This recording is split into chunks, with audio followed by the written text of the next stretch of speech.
هیتلر بگو ببینم چرا اون همه یهودیو کشتی؟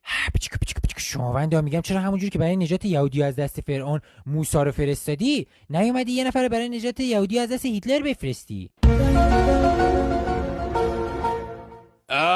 سوال خوبیه و جواب خیلی خوبی هم داره. من اینو توی کپشن جواب میدم. بله هیتلر بگو ببینم تو راه یه نفر دیگه رو کشتی، اونو دیگه چرا کشتی؟ چون اونم یهودی بود. اون یهودی نبود که، اون یهودی دستش بود، داشت میگفت یهودیه. بگو ببینم تو با آهنگ نازی ناز کنه ابی چه ربطی داری؟ من از این چی خبر ندارم. با آهنگ نازی نازی امشب دلم مست توئه چی؟ اون نازی نازی امشب کد عملیاتیتون بود؟